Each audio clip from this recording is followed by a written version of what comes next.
ChatGPT Plus is free for college students through May. Here's the thing. You've got a lot to do between now and then. Studying for finals, writing papers, trying to keep your life on track. And ChatGPT can help with all of it. It can quiz you for your econ exam, make a study guide from your French notes, plan out your meals and study breaks. It can get really specific on how you like to learn. It can even help you come up with ways to stop procrastinating. So from now until summer break, take advantage of all the ways ChatGPT can make your life easier. Restrictions apply. Fellas, you know Degree Cool Rush deodorant, right? Well, last year they changed the formula, and guys were mad about it. One dude even started a petition. So guess what? Degree heard us, admitted they messed up, and brought the original Cool Rush scent back exactly how it was. And it's in Walmart, Target, and other stores now for under $4. So grab some and remember why its cool, crisp, and fresh scent made it the #1 men's antiperspirant for the last decade. Degree Cool Rush is back, and it smells like victory for all of us. This episode is brought to you by Factor. Optimize your nutrition this year with Factor, America's #1 ready-to-eat meal service. Factor's fresh, never frozen meals are dietitian approved, ready to eat in just 2 minutes. Choose from 40 weekly options across 8 dietary preferences like Calorie Smart, Protein Plus, and Keto. Eat smarter at factormeals.com/listen50 and use code LISTEN50 for 50% off plus free shipping on your first box. Factormeals.com/listen50, code LISTEN50. T's and C's apply.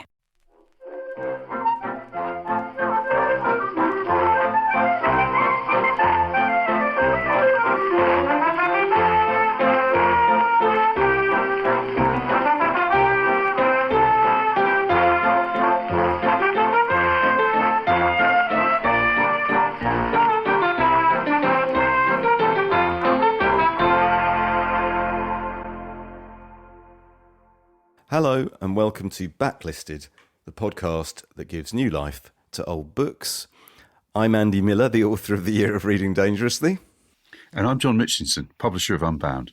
And the reason we've done this the other way round, and we're a bit confused by doing it, aren't we, John? Because we're old and set in our ways, is that we recorded a show in mid-July at the Byline Festival at Dartington Hall in Devon.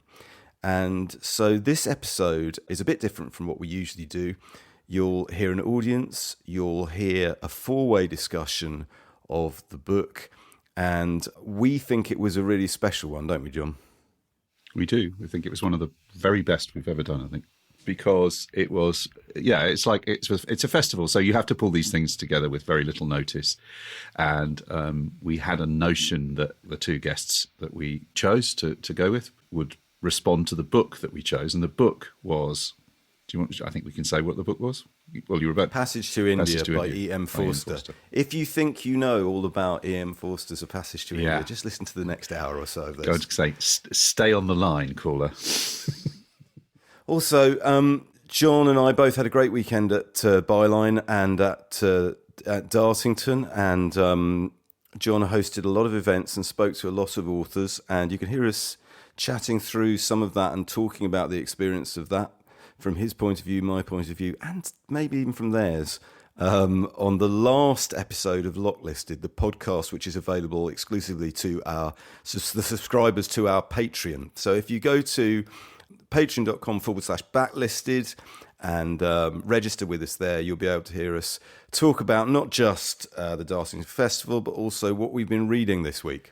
And what I'd been reading that week was Jay Griffith's new book, Nemesis, My Friend, published by Little Toller, a wonderful book, and the subject of actually the discussion I had with Jay at the Byline Festival. And the book I was reading was Sophie Divry's The Library of Unrequited Love, which came out about 10 years ago from McElhoe's Press, French novel. Really, really interesting, funny, short little book that any book lover would enjoy. So if you want to hear us talk about those, go and find Locklisted via our Patreon at patreon.com/backlisted. Right, I think we should get on with the show. To Devon.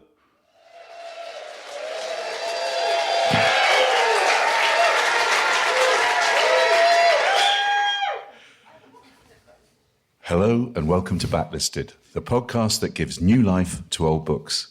Today, you find us in the Barnes Cinema at Dartington Hall Estate in Devon, Dartington Hall, is the place, as some of you might know, where the Labour Party manifesto was written by Michael Young in 1945. And we've been here as the guests of the Byline Festival for a whole weekend of talks, river swims, arguments, and some amazing, amazing events. And we are delighted that we're here today as backlisted, first live backlisted that we've done in 2023. I'm John Mitchinson, the publisher of Unbound, the publisher where people crowdfund the books they really want to read. And I'm Andy Miller, author of The Year of Reading Dangerously. And we're here today to talk about the novel A Passage to India by E.M. Forster. How many people here in the Barnes Cinema and this wonderful audience have read E.M. Forster's A Passage to India? Wow. Everyone. Wow, that's pretty incredible. Well, that's lucky. We don't need to do a plot recap for them. They're across it. We're very, very pleased to be joined on stage today by two guests. First of all, Alice Jolly. Alice is a novelist, playwright and memoirist who has won both the Royal Society of Literature's V.S. Pritchett Memorial Prize for Short Stories and the Penn Ackley Prize for Autobiography. Her novel, Mary Ann Sate Imbecile, was shortlisted for the Rathbones Folio in 2019, and in 2021 she was awarded an O. Henry Award. Her new volume of short stories, From Far Around They Saw Us Burn, was published in April, and this is her third appearance on an episode of Backlisted. She previously joined us for discussions of Shirley Hazzard's novel, The Great Fire, way back in 2016 on our 7th episode, and Rebecca West's The Return of the Soldier in episode 96. Welcome back. Thank you for asking me. Thank you. And we're also joined today by the novelist Patrick McCabe. Patrick is an author of novels, plays and short stories who has won numerous awards and twice been shortlisted for the Booker Prize for The Butcher Boy in 1992 and Breakfast on Pluto in 1998, both of which have been made into films. His most recent novel, Pogue Mahone, was published in 2022, and his next novel, Golden Grove, is currently funding at Unbound and will be published soon. A well-known online encyclopedia categorizes him as follows: period, contemporary; genre, black; subject, Ireland; literary movement, neo-delusional. Patrick, would you care to comment on that? I found it hard to locate the neo-delusional section in the bookshop. But... Delusional, I think, is probably the most accurate. I think from the get-go, any idea of reaching what it is you set out to achieve has always been, in my case, very delusional. But on it goes. Patrick this is the second occasion on which Patrick has joined us. He was with us to discuss the novel A Goat's Song by Dermot Healy a couple of years ago on episode 140. So please, that's your panel for a discussion of E.M. Forster's A Passage to India.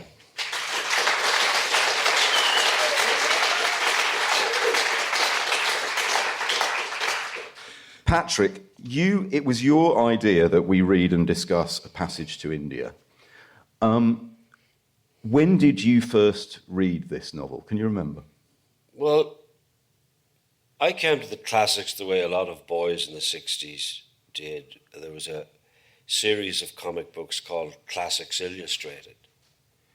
And I read pretty much all of those. And Ivanhoe, Kidnapped, all those things.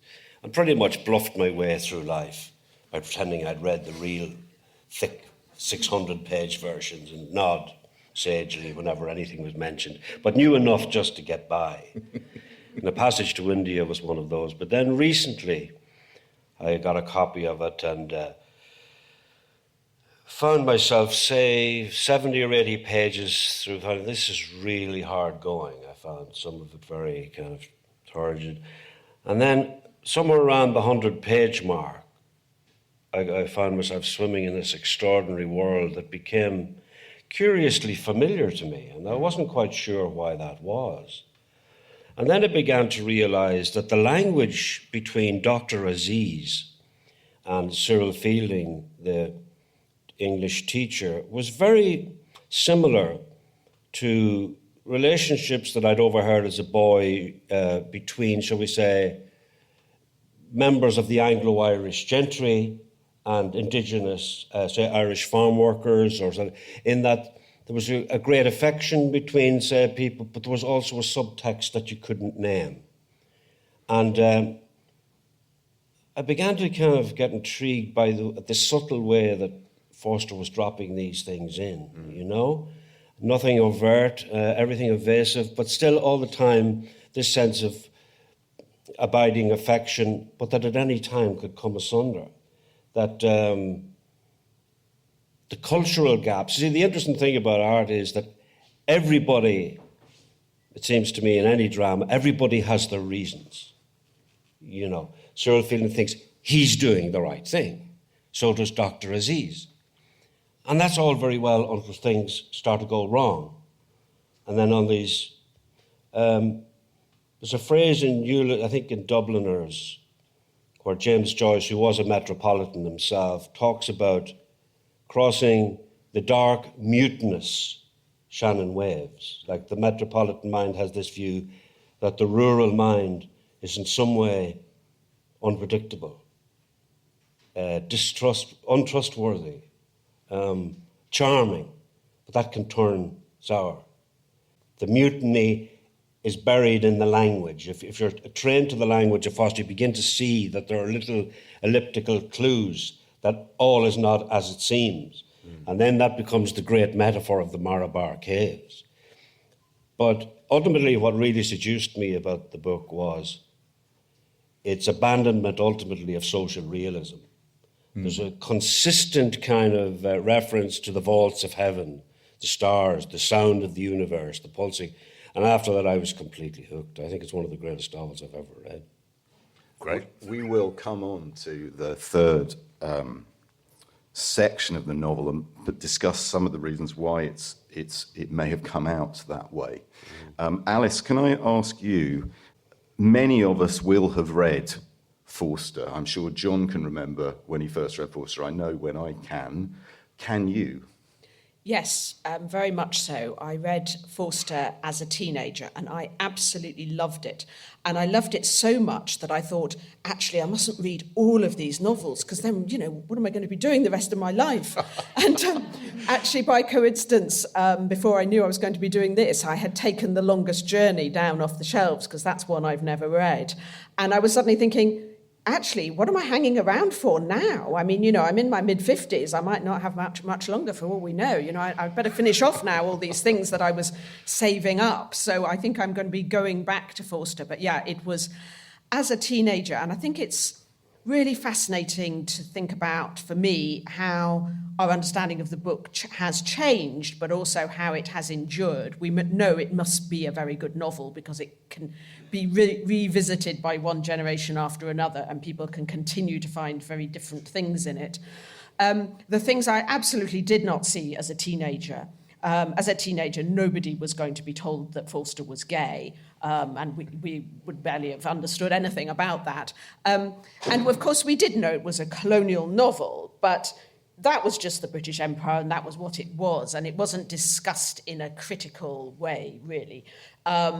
So now, reading it, the fact of Forster being gay seems very present, and Patrick's already said that, you know, right at the centre of it is this friendship between Aziz and Fielding, which they both want to be a close friendship, but there's so much that divides them.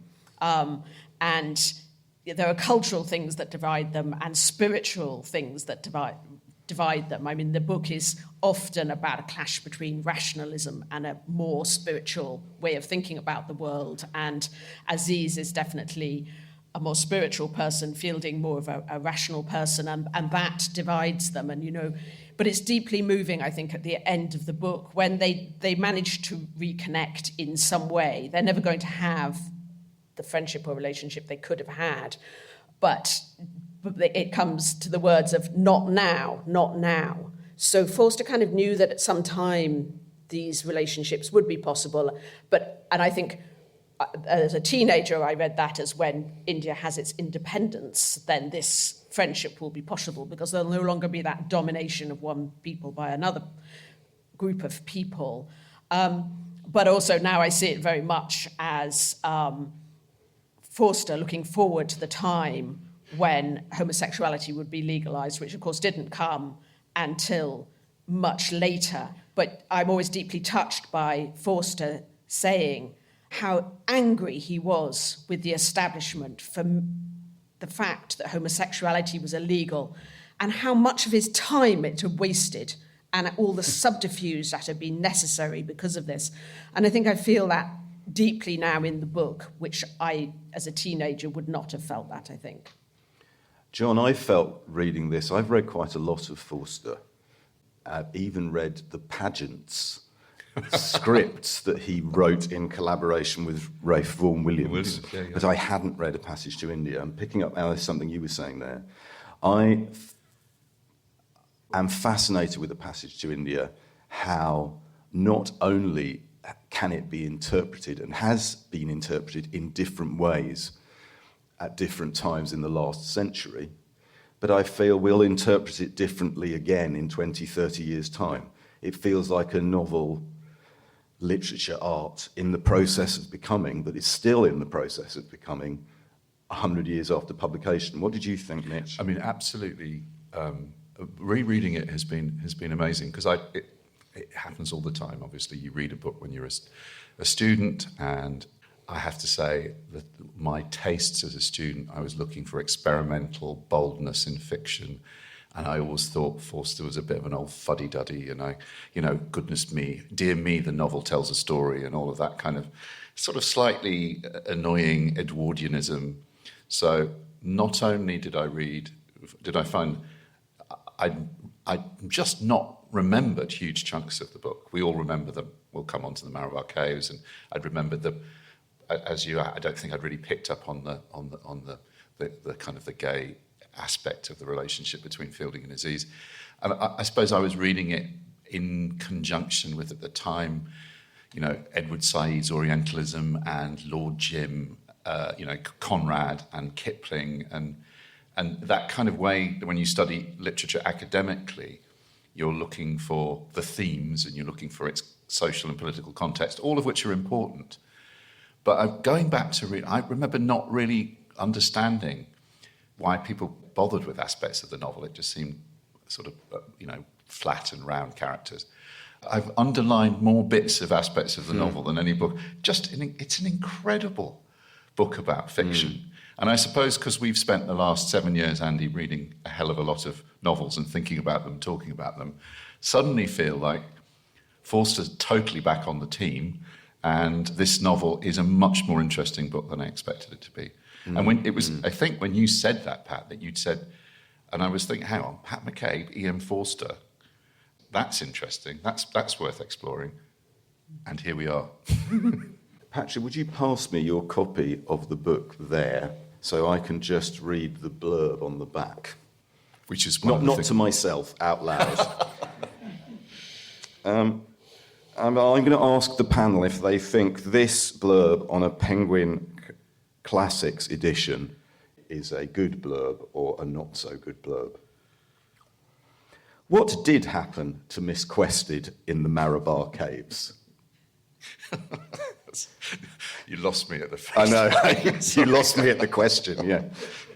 This tantalising question provides the intense drama at the centre of Forster's last and greatest novel, which explores racial tension in colonial India. After a mysterious incident during their visit to the Marabar Caves, the charming Dr. Aziz is accused of assaulting Adela Quested, a naive young Englishwoman.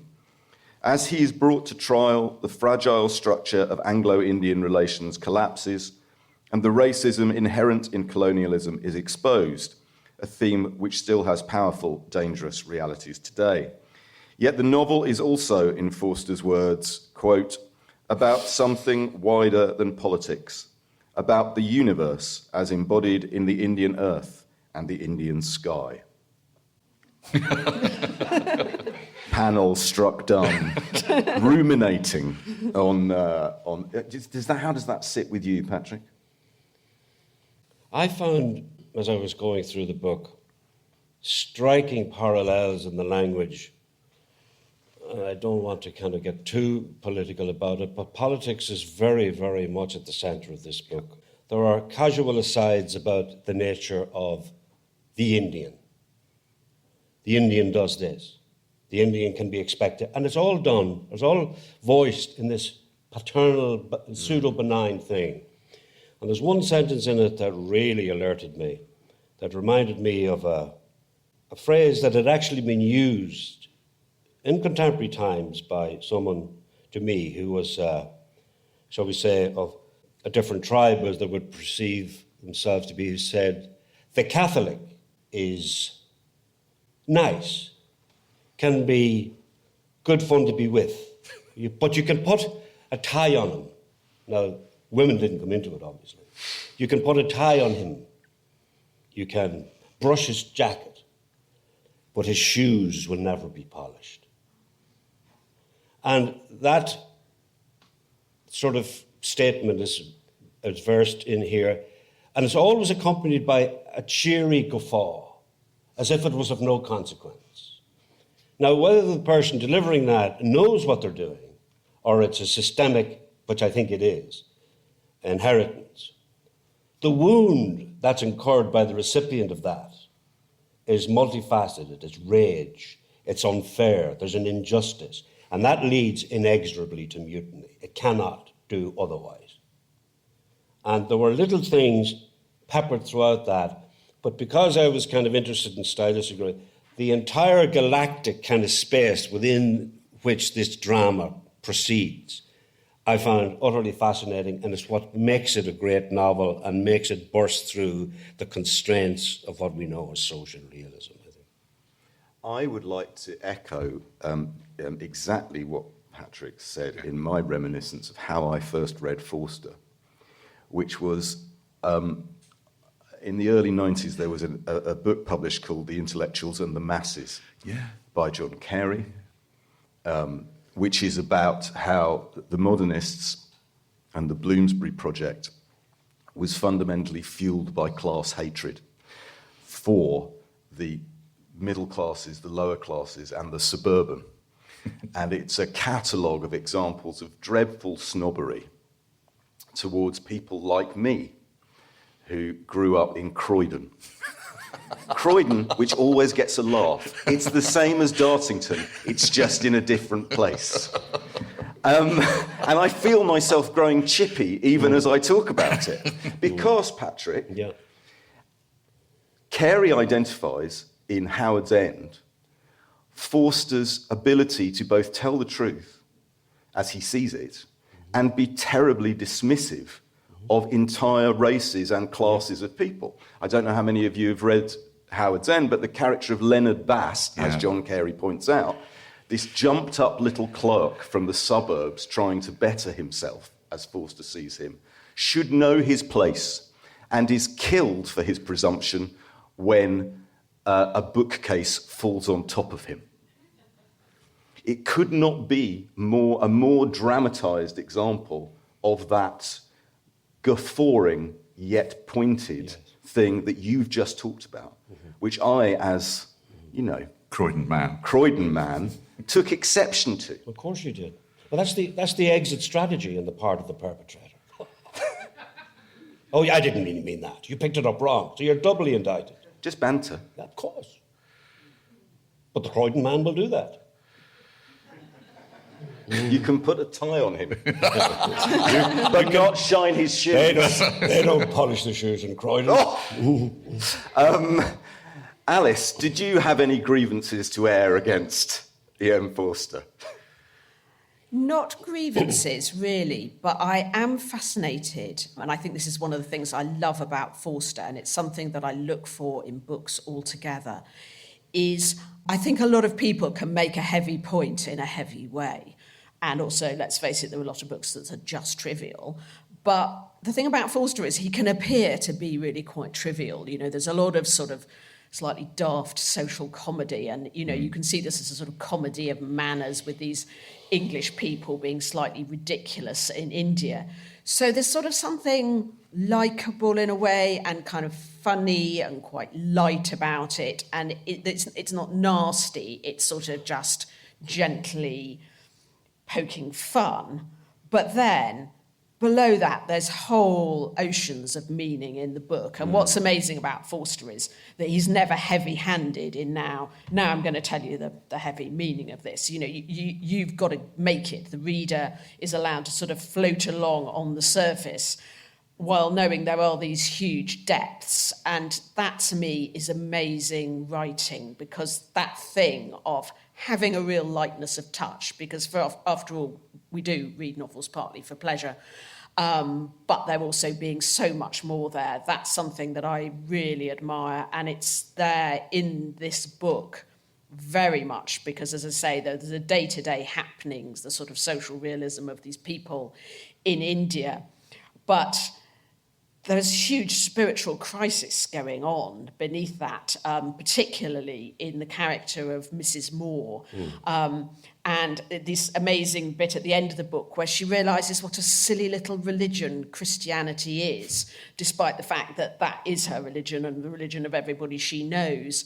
And India has massively destabilised her because suddenly she's aware of this Hindu idea of the unity of all living things. And that is totally new to her. Suddenly human relationships, which had seemed so important to her, and which were indeed very important to Forster, suddenly seem slightly irrelevant.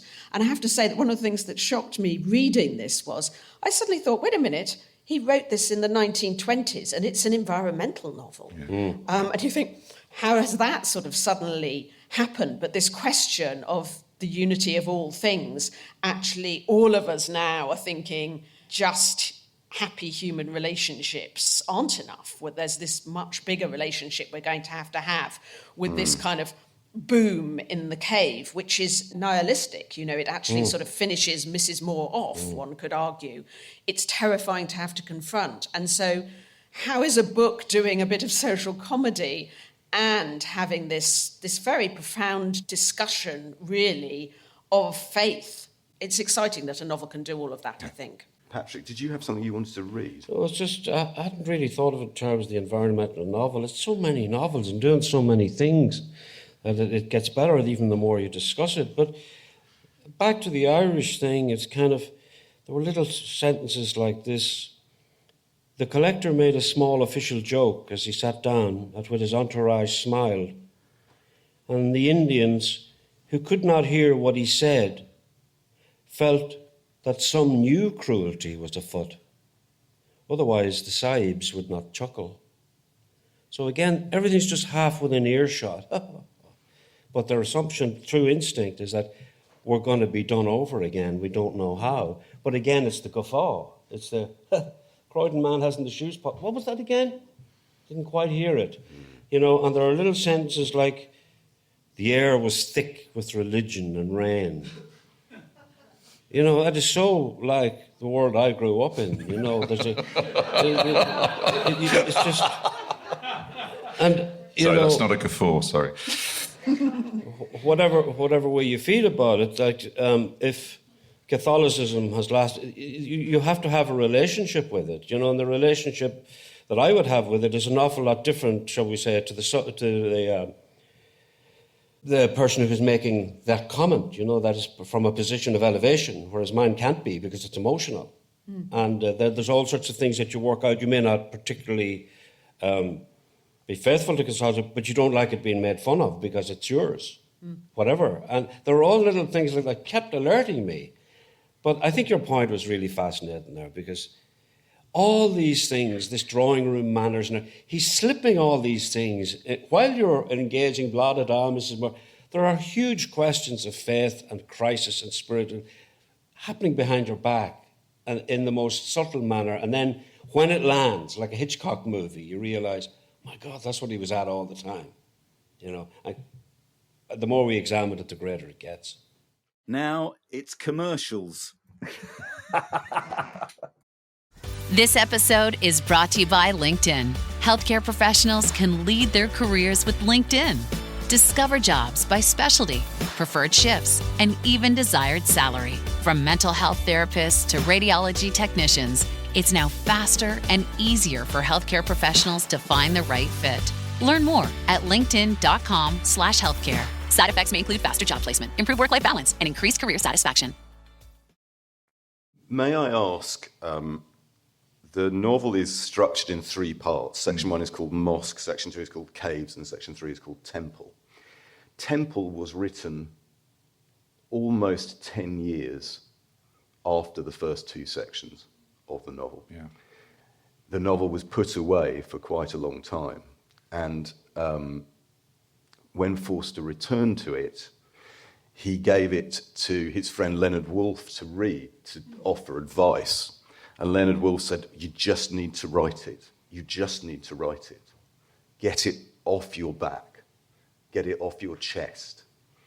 And so Forster wrote it, the final section, in the space of a few months, after a period during which he had changed as a novelist, India had changed as a country. And I'd like to ask you whether you think that you can detect that strain, a reluctance almost to finish the novel in the way the novel comes out. It's almost the last piece of fiction Forster writes, ever, before falling silent for the next 46 years. 46 years, yeah. Can you detect that in the structure, or is the structure self-defining?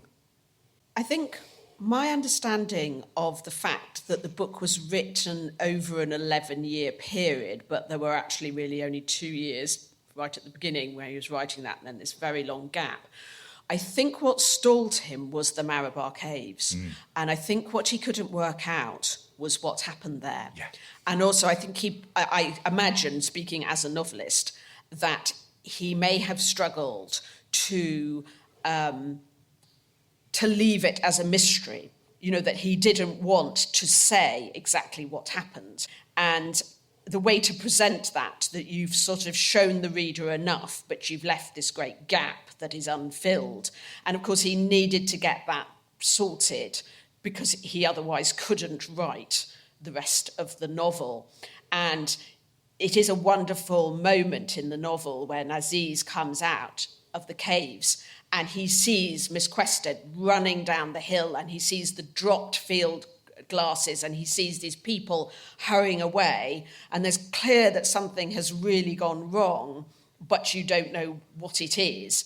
And yes, the way that he manages that in order to leave that gap, that we do always know that Aziz was innocent. He wasn't actually in the cave where this happened. But I think also there's a big question about what happens to Adela. And to me also, obviously, it's a huge novel of sexual repression. You feel it. You feel it in Aziz and Fielding.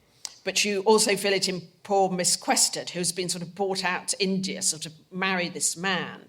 And the truth is coming to her that, in fact, she's not sexually attracted to him at all. And in a way, you think, what assaulted her in the cave? And I think what assaulted her was actually a huge sexual feeling for Aziz and the realisation that she felt absolutely nothing for Ronnie. And, of course, she is massively destabilised by this. Her whole life is going to fall to bits because of this. And so many different things are happening in the cave, because as well as, what's happening to Adela, there's this boom and this echo, and they've managed to leave the 2 people who were particularly needed on that day, Fielding and Godboli, have been left behind, so they sort of don't have that protection. So I can see how if he couldn't get that sorted out, he couldn't write the rest of the novel. But somehow it all kind of worked out well, because the fact he was stalled there, as you say, then means he probably wrote a very different end to the novel than he might otherwise have written, I think. Yeah, I think he's created something in the caves that he doesn't know. As Patrick said, he's trying to push beyond social realism. And the caves are, what happens there is ambiguous. it feels like Keatsian negative capability. He creates this scenario where he doesn't really want anyone to know what's happened there, because as a novelist, his work has been straining up to this point. He's brought all the characters there, and then something happens, and then it's fascinating to me that it took him so long to go back to it. And I wonder if I was trying to see if there was evidence that he'd tried other endings on that rejected them. There is. Yeah. I mean, I find it's almost, knowing what we know about Forster now, as you were saying, Alice, it's all things we didn't know, but including, we know with the benefit of hindsight, that's the end for Forster as a novelist. Yeah. And the novel is almost a metaphor for that drying up, that sense that meaning can't be imposed. Meaning cannot be neat and tidy. And Forster's realisation that is the actual block. It's fascinating to me that final section is written, he says, screaming at the desk. Yeah. Because it's futile by the standards he's set himself. And yet it's so glorious, Patrick. That final third of this novel is one of the great closing fugues of a 20th century novel. Can I read a couple of paragraphs just to give people because the thing is, the book up to this point, you don't expect that it's going to explode into this kind of high strain of philosophical prose. For those of you who don't read, the final section begins with in Mouse with this amazing Hindu ceremony of the birth of God. And it's just in terms of the pure prose, the description of the scene, it's extraordinary. But he hits this kind of vein, which you wouldn't imagine this if you just read the first two sections of the book. But the clock struck midnight, and simultaneously the rending note of the conch broke forth, followed by the trumpeting of elephants. All who had packets of powder threw them at the altar, and in the rosy dust and incense and clanging shouts, infinite love took upon itself the form of Sri Krishna and saved the world. All sorrow was annihilated, not only for Indians, but for foreigners, birds, caves, railways, and the stars. All became joy, all laughter. There had never been disease, nor doubt, misunderstanding, cruelty, fear. Some jumped in the air, others flung themselves prone and embraced the bare feet of the universal lover. The woman behind the birder slapped and shrieked. The little girl slipped out and danced by herself, her black pigtails flying.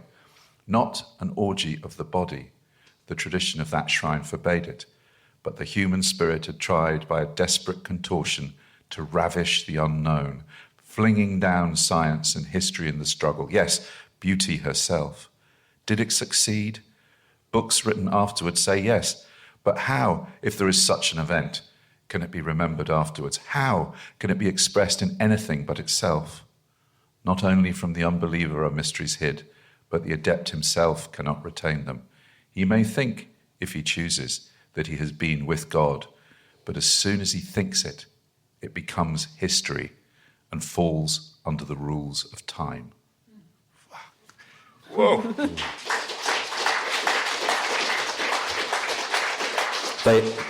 They do say if you want to kill at Dartington, read some metaphysical prose on a Sunday morning. That was tremendous, eh?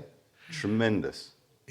I mean, as we're talking about the petty snobbery and the social comedy and the Edwardianness and the pootling, and I mean, he was really going for it by the end of this book, and I think that I can't quite remember why I didn't notice that when I read it the first time round. Patrick? Well, it's just when Alice was talking about destabilisation, which you mentioned a couple of times in different contexts. And I think that's what I found kind of interesting, because maybe boom, the sound in the caves, is the sound of the world becoming asunder, of, let's say, in the Irish context, like a sort of la belle époque, you have this quietude over a period of generations, but there's something rumbling underneath, and it's just ready to move, and you find it in language. He says it here. You talk about a lot of muttering and a lot of whispering behind closed doors, a legend sprang up that an Englishman had killed his mother for trying to save an Indian's life. And this rumour hides in rubbish heaps and moves when no one is looking. So the whole natural world is... Because we don't understand how people who had maybe lived in a peculiar subject, kind of dominantly, got on very well. And then at some point in history, some force beyond our understanding, and maybe it's impossible to resolve a novel like this, because no matter how much knowledge scientific, we still don't know, because the dead haven't come back to tell us, and they're in no hurry to do it, no matter what advances we make. So, boom. And the moving legends and rumours and whispers of rubbish heaps end in Amritsar or, Bloody Sunday, whatever it is. The people involved don't know what's going on. Why did we do this? And maybe are remorseful for the rest of their days. So it's no surprise to me that he couldn't finish it. I didn't know that, actually, that it took 10 years. But the sky has the last word, remember. The sky said, blah, blah, blah. That's the end of the novel. So the sky is the main character, really. That glimpse of the infinite, that to me is the ongoing theme of the book. Right? Totally. The effect of the infinite. I'd just like to read a little bit from when Mrs. Moore emerges from the cave, having heard the boom that Patrick has just mentioned. And for those of you who haven't read the novel, this, in a sense, is the beginning of a process which, for Mrs. Moore, unravels her totally over the remainder of the book. Professor Godberley had never mentioned an echo. It never impressed him, perhaps. There are some exquisite echoes in India. There is the whisper round the dome at Bijapur. There are the long, solid sentences that voyage through the air at Mandu and return unbroken to their creator. The echo in a Marabar cave is not like these. It is entirely devoid of distinction. Whatever is said, the same monotonous noise replies and quivers up and down the walls until it is absorbed into the roof. Boom is the sound as far as the human alphabet can express it, or boom, or uboom, utterly dull. Hope, politeness, the blowing of a nose, the squeal of a boot, all produce boom. Even the striking of a match starts a little worm coiling, which is too small to complete a circle, but is externally watchful. And if several people talk at once, an overlapping howling noise begins. Echoes generate echoes, and the cave is stuffed with a snake composed of small snakes which writhe independently. She took out her writing pad and began, "Dear Stella, dear Ralph," then stopped and looked at the queer valley and their feeble invasion of it. Even the elephant had become a nobody. Her eye rose from it to the entrance tunnel. No, she did not wish to repeat that experience. The more she thought over it, the more disagreeable and frightening it became. She minded it much more now than at the time. The crush and the smells she could forget. But the echo began in some indescribable way to undermine her hold on life. It's brilliant. Now, I'm confident this comparison has never been made before. The writer that reminds me of is H.P. Lovecraft, writing at the same time as E.M. Forster about the loathsome, cosmic horror that lurks just beyond the veil. That sense of the infinite and the human being tiny in comparison to it, which can be glimpsed only briefly and wreak terrible havoc. Now, that's not bad for Forster to channel a kind of sense of a pre-existentialism, existential horror, along with all these other things we're attributing to him within this novel. You can also sort of see why he ran out of road, can't you? Yeah. It's too big. Like Martin Shaw was talking here last night about the book of Job opening up the wonder eye so that you could see the infinite. And I've always been terrified since I was a child of seeing the infinite, you know. Who says it's benign, you know? Who can tell you that the deity, if it's a deity, and what you see through this wonder eye, maybe you're not meant to, I don't know. But that's the boom for me. And it's interesting you say H.P. Lovecraft, because along with the social comedy and the comedy of errors, and I was thinking this is like a Hammer horror movie. Yeah, you know? for sure. Oh no, we don't want to go any further, you know, and the guy jumps down off the coach and clears off, and he's left there looking at the castle and the bats and the infinite. So it works on a ton of pulp trash level as well. So we're getting everything for our money here. It was also a bestseller. Was you know it? that? Yeah, I didn't know it was that, his no. best-selling novel. It was his best-selling novel. Yeah. Estimated to have sold 1 million copies by the time he died. Did it? Oh. And obviously adapted for the screen in 1984 by David Lean. Yeah. In previous episodes of Backlisted, we've played a clip from film adaptations about the book we've been talking about. As I say this strikes me as a bizarre thing to say, but it's true. If you've listened to the previous 2 episodes, you'll know, both of which have featured Penelope Keith in a minor role. Now, surprisingly, Penelope Keith does not feature in the film adaptation of A Passage to India. However, John, the director of the film adaptation of The Millstone by Margaret Drabble, called A Touch of Love. Yeah, that was Waris Hussain. Yeah. Waris Hussain directed an adaptation of A Passage to India for the BBC in 1965, starring Virginia McKenna, which is in itself a remarkable thing to have happened in the 1960s. Waris Hussain being the only Asian director working for the BBC in that era. And is the infinite and what we've been talking about referenced in any significant way in that adaptation? In that adaptation, or in Lean's adaptation, no. That's what's so interesting. So it's a sort of social comedy and a comedy of manners more than maybe that. Well, I think, Alice, as I remember it, the Lean version is very much of a piece with the way of seeing the novel as the blurb we just read. It's about racial tension. Yeah. He makes it it's an epic in the David Lean style, but the centre of it is political upheaval.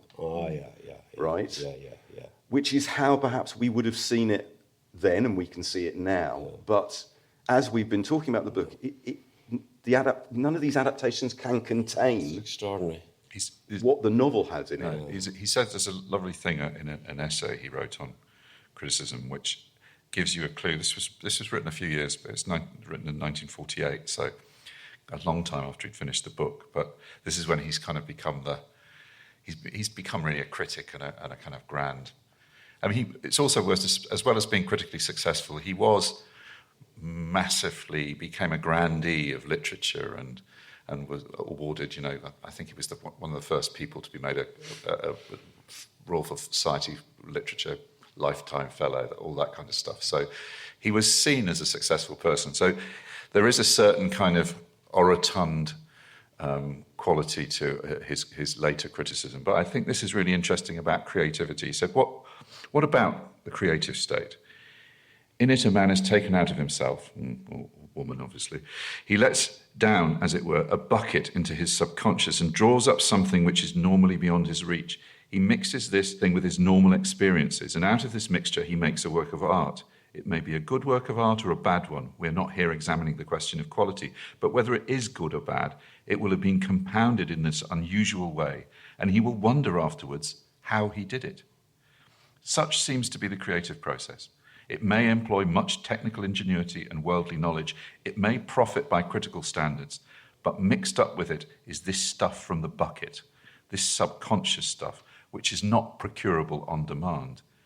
And when this process is over, when the picture or symphony or lyric or novel or whatever it is complete, the artist, looking back on it, will wonder how on earth he did it. And indeed, he did not do it on earth. That's just quite thinking about where I can sort of thinking of him rereading that final section and thinking, what was I on? What was I taking when I wrote this? Because it's definitely a lot of the bucket there. I mean, I know the frame is it's an extraordinary Indian ceremony. And he writes about that.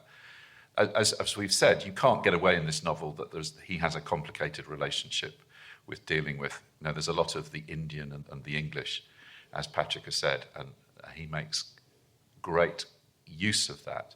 But I think the other thing that, as well as the imaginative, in terms of the politics of this novel, going back to it, I think you would read it very different. We're reading it very differently now, looking at Modi's India, than we might have even been in the 1950s after partition. I mean, it's good enough novel, I think, to keep working in a political context as well as an aesthetic context.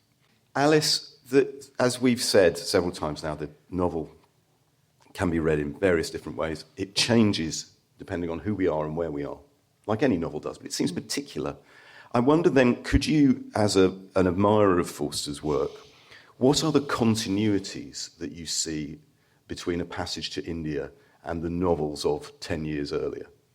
I think there's always a humanism there. There is a belief in the primacy of human relationships. So it's interesting that then comes almost under attack in this last novel. But I think also what I love about all Forster is he's always subtle. He's never hitting you over the head with stuff.